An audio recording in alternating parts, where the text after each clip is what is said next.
Hola, vamos a empezar a ver ahora el comportamiento de los iteradores discretos en el plano complejo. La analogía más directa y más rápida es con el iterador cuadrático que nosotros vimos, que, bueno, tenía una estabilidad muy especial porque para semillas menores que cero se iba inexorablemente al cero, para semillas mayores que uno, perdón, para menores que uno se iba al cero, para mayores que uno se iba a infinito, y si la semilla era exactamente uno, se quedaba directamente en el uno. En el plano complejo, el iterador análogo sería elevar el valor complejo al cuadrado en cada iteración. En este caso, los atractores estables serían el número complejo cero y el, entre comillas, número complejo infinito, que no tenemos uno, pero lo podríamos pensar por analogía con la esfera de Riemann. Básicamente, si llevamos todo el plano complejo a la esfera de Riemann, el número complejo cero sería el polo sur, el número complejo infinito sería el polo norte, y el círculo unitario sería el ecuador, que en este caso sería el atractor inestable. Ahora bien, hay una diferencia muy grande entre lo que ocurre en el atractor inestable entre el plano real y el plano complejo. ¿Por qué? Porque en el plano complejo, si nosotros colocamos a la semilla dentro del círculo complejo unitario, dependiendo del argumento, el argumento se va a duplicar en cada iteración, dependiendo del argumento, la órbita que se genera, la trayectoria que se genera puede mantenerse, a veces puede mantenerse indefinidamente dentro del círculo complejo unitario sin salir nunca de él. Si el módulo es exactamente igual a 1, entonces el círculo complejo es un atractor que se va a denominar atractor extraño. Al igual que nos ocurría con la ecuación logística con el parámetro igual a 4, lo que está ocurriendo en este atractor es el comportamiento caótico, porque vamos a tener una cantidad de trayectorias de todo tipo de periodo, o sea, órbitas periódicas de todo tipo, densamente apretadas, unas al lado de las otras, y a su vez trayectorias no periódicas, no finitas. Bueno, ¿por qué ocurre esto? Es fácil verlo. Nosotros vimos que hay una órbita análoga en la ecuación logística con alfa igual a 4, que es esta que está acá. Si el valor del sistema está debajo de un medio, entonces el próximo valor pasa a ser el doble, y si está por encima de un medio pasa a ser el doble menos 1. Eso es exactamente lo que va a ocurrir con la iteración en el círculo complejo, solamente que en este caso el cambio de variables es el valor del argumento del complejo, es el que normalizado a 2pi, ¿no es cierto?, es el que vamos a tener en esta iteración. O sea, básicamente lo que estamos haciendo con esta transformación que está acá es mapear el argumento al semiabierto 0,1, de manera tal de que, por ejemplo, pi o 180 grados representa un medio, 2pi o 2pi exclusive, o sea, sin tenerlo en cuenta, o 360 grados representa 1, etcétera, etcétera. Entonces, con esa transformación, nosotros vemos que lo que está ocurriendo es, en efecto, se duplica el argumento, y si el argumento da más de una vuelta, entonces hay que restarle 1. O sea que tenemos la dinámica caótica prácticamente sin haber hecho nada. No parece demasiado elegante, es un círculo. Iterar z al cuadrado como algoritmo de rendering de círculos sería cabeza, sería un algoritmo raro, computacionalmente muy extraño, pero al mismo tiempo vamos a ver que es muy difícil llevarlo adelante porque tenemos como mínimo dos problemas. Tenemos un problema que es representar un número complejo que tenga argumento irracional. O sea, cuando vamos a poner acá en este apunte, y lo decimos acá en esta grabación, argumento entre comillas irracional, nos referimos a que su argumento dividido sobre 2pi, o sea, llevado al semiabierto C01, yace sobre un número irracional. Y al mismo tiempo tenemos el problema de que el módulo de ese número complejo sea exactamente igual a 1. En el mundo numérico de la computadora estas dos condiciones son difíciles de cumplir. No digo imposibles porque puede darse el caso de que tengamos en números flotantes de muy alta precisión la posibilidad de lograrlo, pero tenemos que tener muy buena suerte y por lo tanto, como algoritmo para renderizar el atractor inestable es bastante poco fructífero y depende de muchas condiciones. Vamos a buscar métodos alternativos para renderizarlo. Yo entiendo que en este punto renderizar un círculo no parece demasiado divertido, pero créanme que le vamos a dar una pequeñísima modificación a la ecuación y las cosas van a estallar en una complejidad impredecible. Bueno, hay un método que es, cuando es posible, cuando se conoce la iteración inversa, la función inversa de un sistema dinámico, eso nos permite retroceder hacia el pasado o nos permite intercambiar la estabilidad de los puntos críticos, hacer que los atractores se transformen en repeledores y viceversa. En este caso, la iteración que nosotros tenemos que hacer es la de la raíz cuadrada. En los reales, la iteración de la raíz cuadrada está muy bien porque cualquier número en el abierto cero infinito, si yo le aplico la raíz cuadrada como iteración, me acerco asintóticamente al 1, viniendo desde los menores de 1 o viniendo desde los mayores de 1. En el caso de los complejos vamos a tener un problemita que es, bueno, yo tengo dos raíces cuadradas complejas posibles y esto yo lo tengo que decidir. Yo voy a hacer una simplificación muy grande porque nos vamos de tema mucho, pero simplemente comento lo siguiente. Supongamos que nosotros hacemos un árbol binario que nos va indicando cómo vamos aplicando las raíces cuadradas.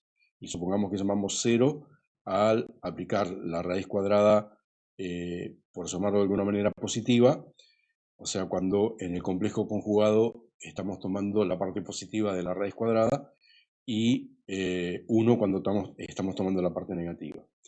Entonces vamos a tener, luego de 3 niveles como tenemos acá, 8 números posibles, 000, 001, etcétera, en función de cómo haya sido el orden en el cual hemos aplicado esas raíces. Básicamente, si nosotros hacemos esto una determinada cantidad de veces, 10.000 veces, por ejemplo, para tener 10.000 píxeles y con eso tener el renderizado relativamente denso del el atractor inestable, lo que vamos a tener va a ser un punto que va a tener 10.000 numeritos acá. Si ese número que yo estoy describiendo tuviese una secuencia de dígitos binarios que fuese periódica, eso estaría hablando de que estamos renderizando un punto que es análogo a un número racional en el semiabierto 0,1. Sí, nosotros sabemos que los números racionales son tales cuando su expansión eh, eh, digital o su expansión en cualquier base numérica nos da algo periódico. ¿Sí? Un medio, por ejemplo, es racional porque su expansión en base 10 es 0,5000000, un tercio es racional porque es 0,33333, etcétera, etcétera. O sea, cualquier expansión en cualquier base numérica que sea periódica me está hablando de número racional. Y número racional igual órbita con periodo finito. ¿Sí? Nosotros ya vimos el ejemplo con la ecuación logística, pero lo reiteramos acá. Si yo parto, por ejemplo, de un tercio, voy a tener un tercio, dos tercios, un tercio, dos tercios, un tercio, dos tercios. ¿Por qué? Porque al duplicar el argumento de un tercio voy a dos tercios y al duplicar el argumento de dos tercios voy a cuatro tercios, pero le resto uno y estoy en un tercio. O arranco con un séptimo, dos séptimos, cuatro séptimos, un séptimo, dos séptimos, cuatro séptimos. O sea, con cualquier número racional voy a tener una órbita periódica. Si tengo una órbita periódica, en vez de renderizar el círculo, voy a renderizar solamente 3 puntos o 4 puntos o 8 o cualquier número eh, del infinito enumerable que ustedes quieran. Nunca voy a tener el círculo.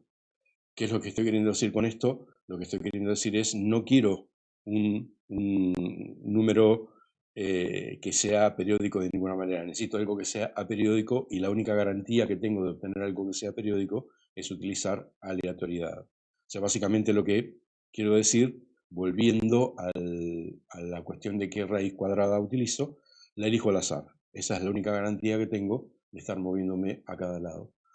Para aquellos que tengan cierta curiosidad, este tema que estamos mostrando tiene una relación fuertemente directa con una teoría muy interesante que es la teoría de la información de Kolmogorov-Chaitin.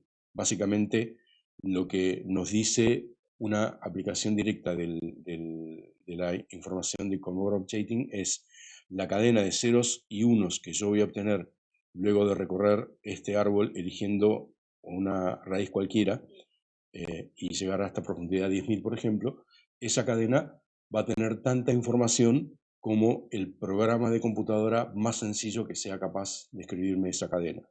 Y esa información, esa cantidad de información se va a reflejar en el objeto geométrico que vamos a renderizar.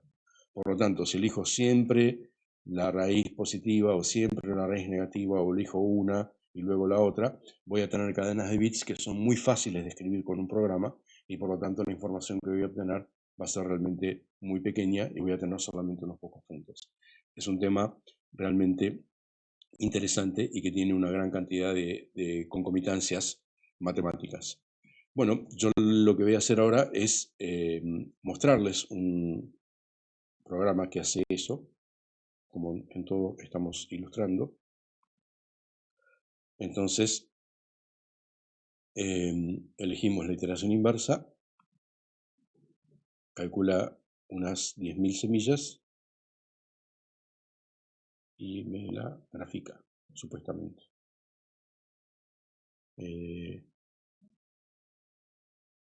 Algo de haber hecho mal. A ver, perdón.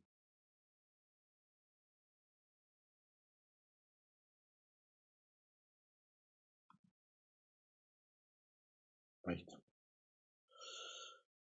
Bueno, no tiene ningún tipo de cosa nueva esa, pero fíjense que si le saco la iteración aleatoria, me grafica solamente un punto. Vamos a volver a este programa, no será un problema. Vamos a ver otro tipo de conjuntos más divertidos que el círculo que estamos viendo ahí.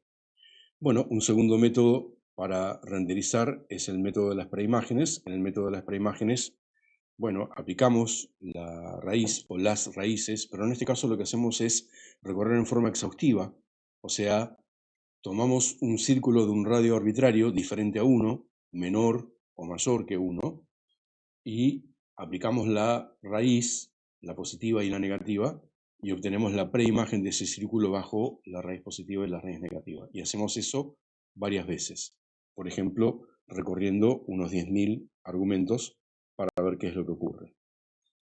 Por ejemplo, ahí hemos hecho una sola preimagen, pero si le vamos dando valores, vamos obteniendo círculos que se acercan cada vez más a 1. ¿Sí? Estoy recorriendo la parte exterior. Si arranco con un círculo más pequeño, voy a recorrer la parte interior. Simplemente para que se entienda lo que estamos haciendo, voy a agregarle una cantidad enorme.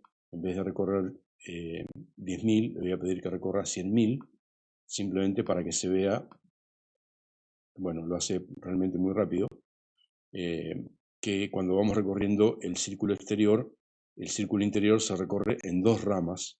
Se recorre en una rama que va de 0 a pi y se recorre en una rama que va de pi a 2pi, como corresponde. No sé si esto lo puedo hacer más lento de alguna manera, pero bueno, cuando ustedes implementen este método, lo van a poder evaluar y van a poder entender lo que les estoy comentando. Bueno, y un tercer método que es realmente muy interesante es el método de los píxeles o el método de las semillas. Esperen un segundito que vuelvo al slide, siempre me olvido hacer esto. El método de las semillas o el método de los píxeles, lo que estamos haciendo es que en esta región que estamos viendo ahora del el canvas, el lienzo donde estamos dibujando, este canvas va de -2 a 2 en la parte real y en la parte imaginaria del plano complejo. Por eso es que este círculo que estábamos utilizando para preimágenes era el círculo de radio 2. Luego de haber aplicado una vez, tenemos el círculo de radio raíz de 2. luego de replicado 2 veces tenemos el círculo de radio raíz de 2, y así esto va a converger eventualmente en 1. Queda claro entonces que a cada píxel de este círculo le corresponde un punto complejo. Este punto, en este píxel que estoy señalando aquí con la flecha, si es que se ve bien, se corresponde con el 0 en los complejos.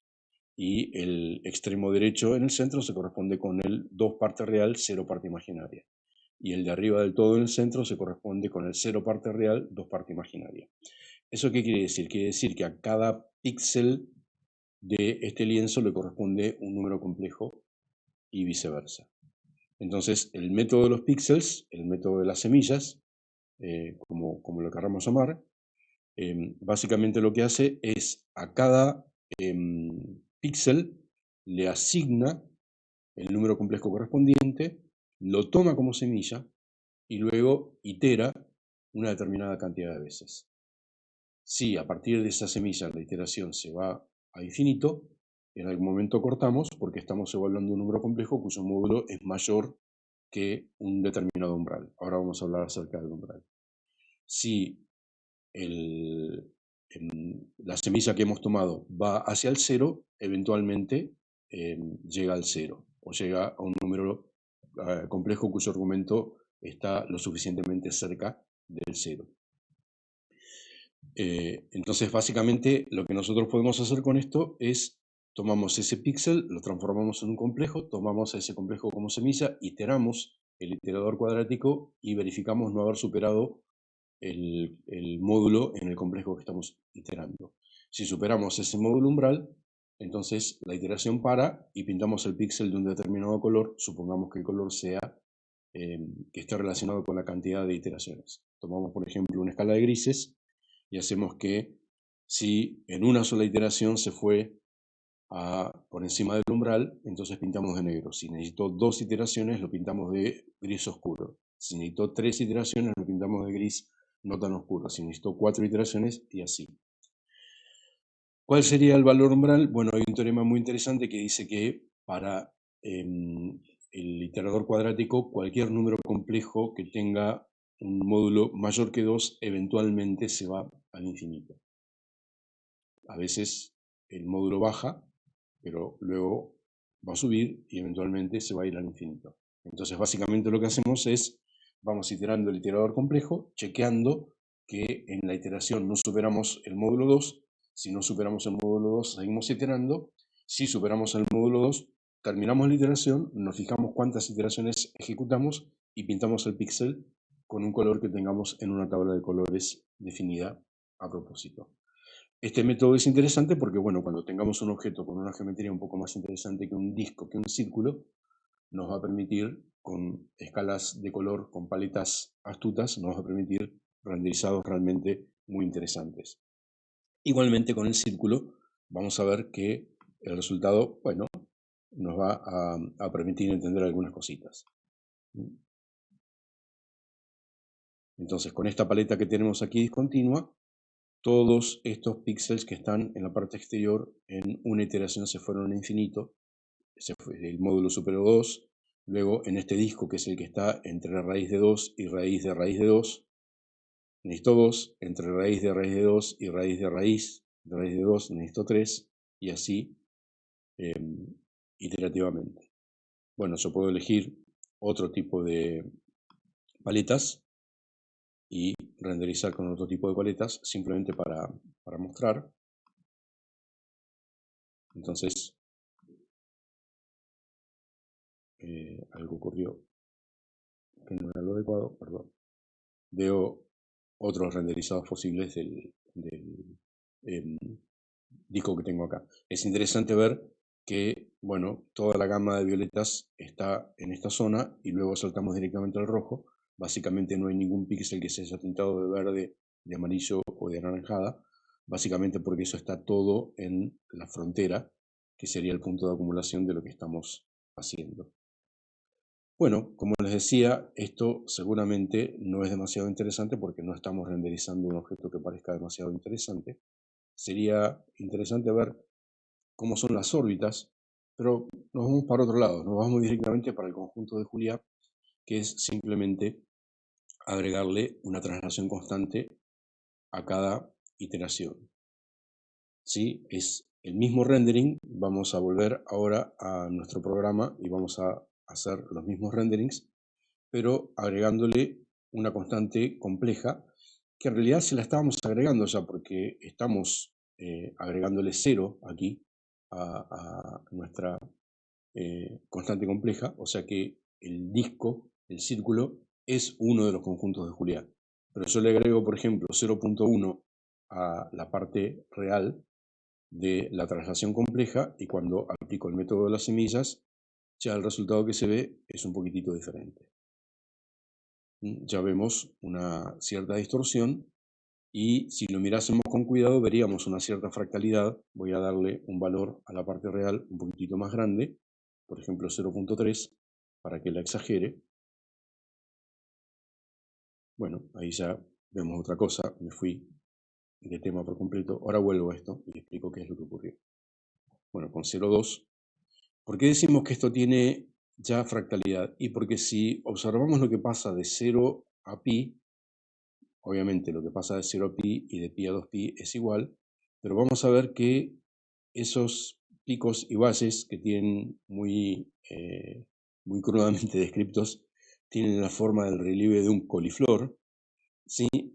Esa misma distribución que yo tengo la tengo de 0 a pi sobre 2, o sea, tengo una depresión central, que es la que tengo aquí, y luego tengo otras depresiones que son las que tengo aquí, y así recursivamente. Y si tomo un pedacito nada más, voy a ver que esa parte también recursivamente se ve. O sea, básicamente tenemos que el atractor inestable se deformó, es como que el cráter que antes teníamos se deformó y tomó la forma de un objeto, y la rugosidad de ese objeto tiene propiedades fractales, tiene propiedades de ser simétrico a diferentes escalas.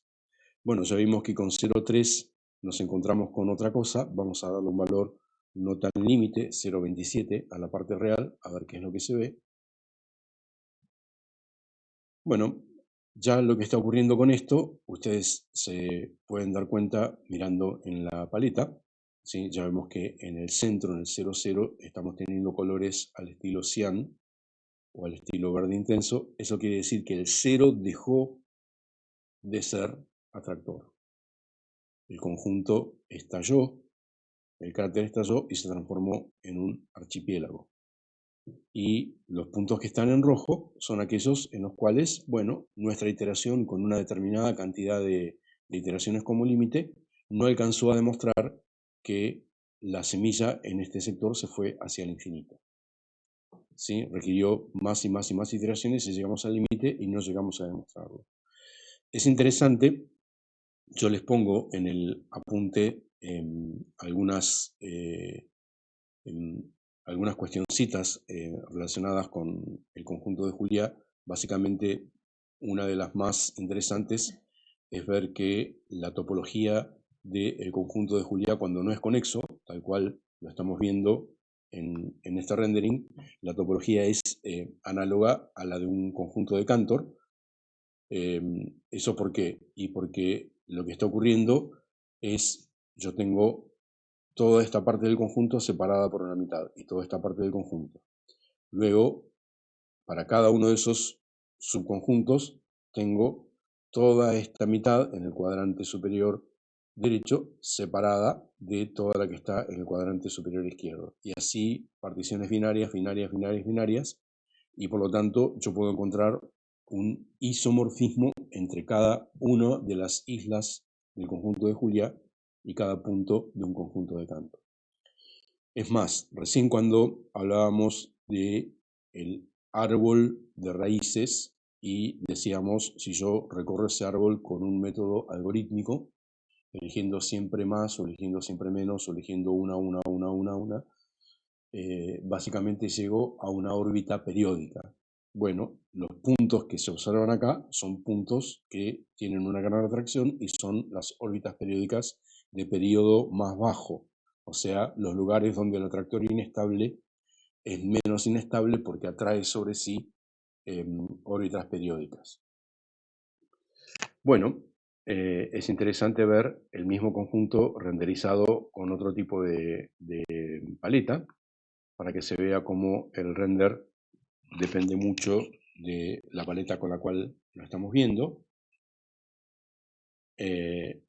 También hay una cosa que mencionamos, que es, podríamos también tener en cuenta otros valores numéricos.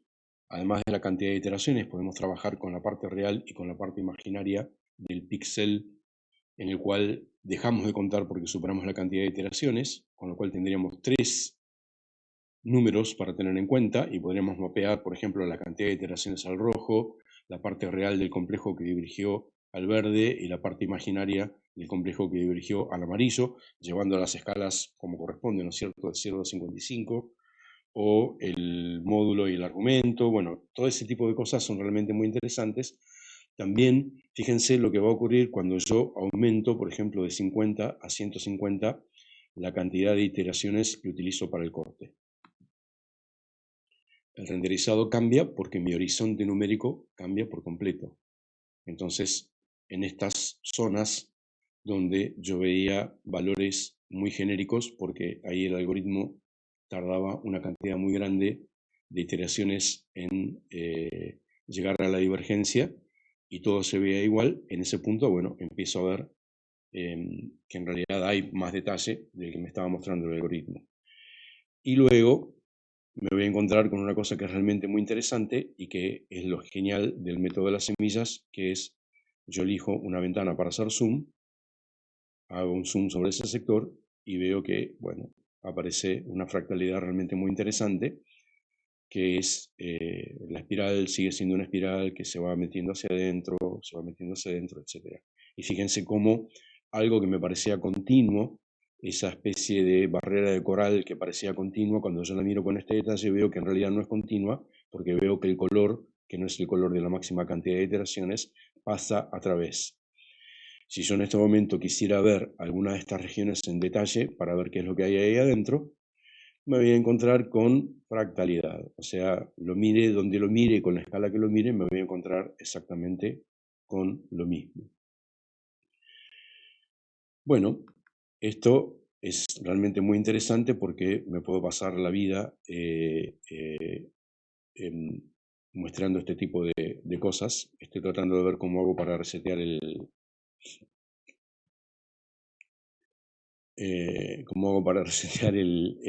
renderizador. Me parece que dándole acá, no.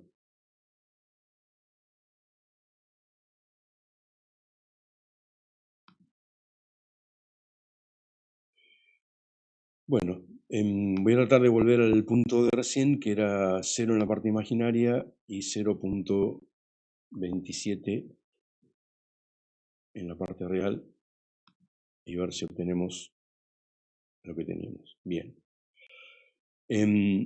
Antes de seguir explorando algunos conjuntos de Julia, yo quiero volver al método de la iteración inversa y al método de las preimágenes. Sobre todo el método de las preimágenes, fíjense qué interesante lo que va a pasar a medida que yo aumento la cantidad de preimágenes. Fíjense cómo cada preimagen coincide con esa curva de nivel. Voy a elegir una curva discontinua más intensa. Entonces vean cómo cada una de las preimágenes coincide exactamente con la frontera entre cada una de las regiones que necesitaron 4 o 5 o 6 iteraciones para diverger. Y una cosa muy interesante que es, si luego de una determinada cantidad de preimágenes, como creo que va a ocurrir acá, luego de muchas, voy a obtener una curva discontinua. Permítanme que reitere el experimento, pero con un conjunto de Julia no tan metaestable. Voy a ponerle 0.3. Entonces, renderizo con el método de las semillas y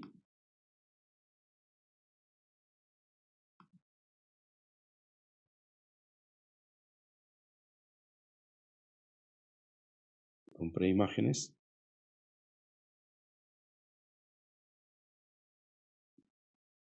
Entonces, fíjense, con 11, 12 preimágenes es posible, ya, quiero creer.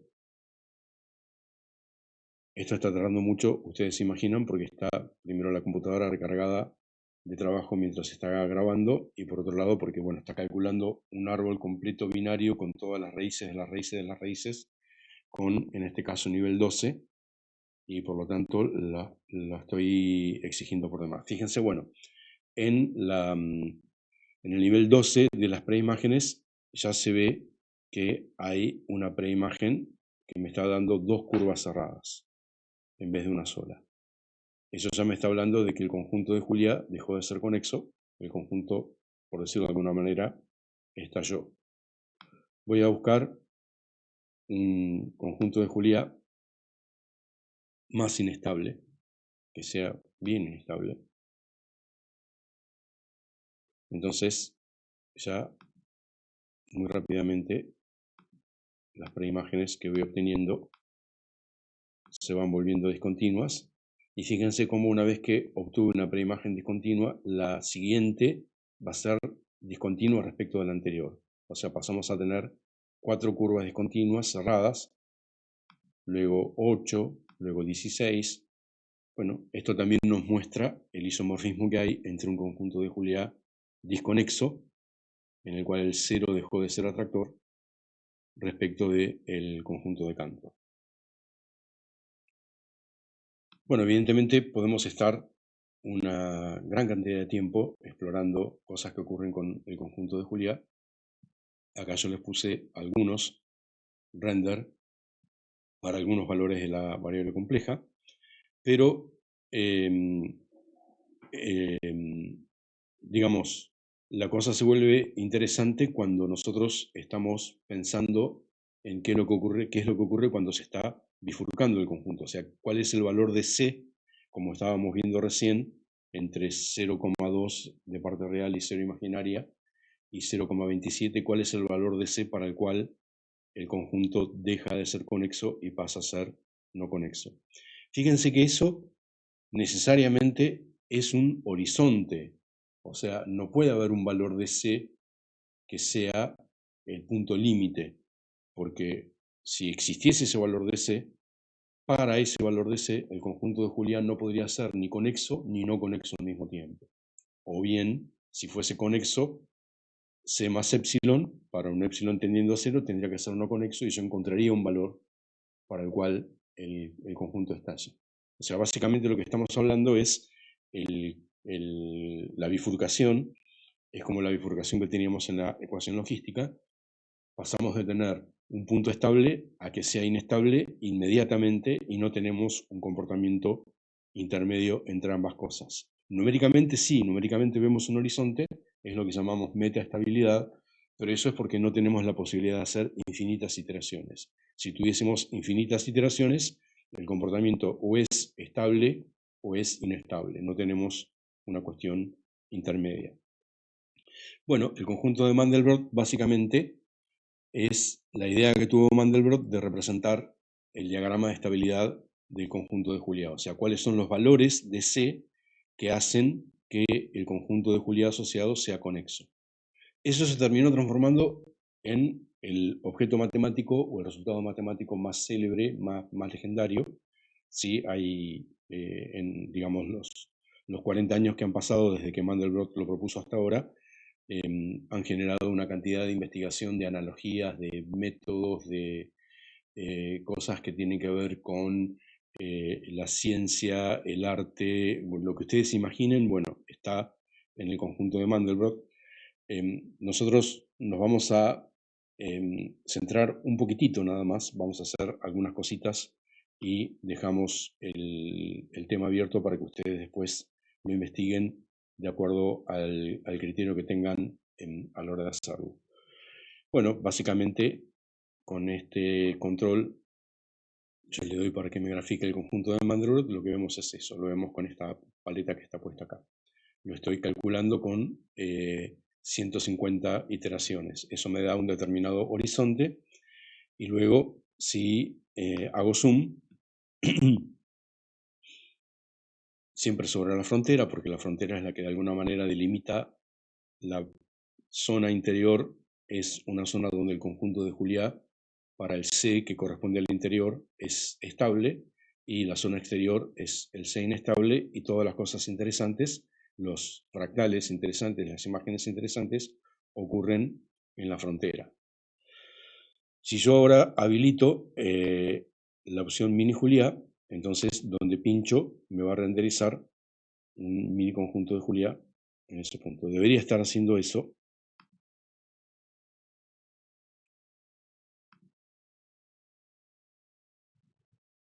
Vamos de nuevo.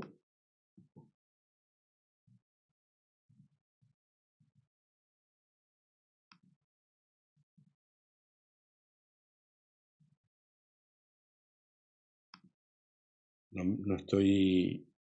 Ah, probablemente es con el, perdón, es con el botón derecho, no con el botón izquierdo.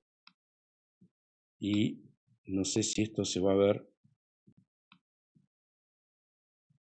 en vuestra pantalla. No, no se ve. Bueno, paro la grabación acá y la reinicio en unos minutos.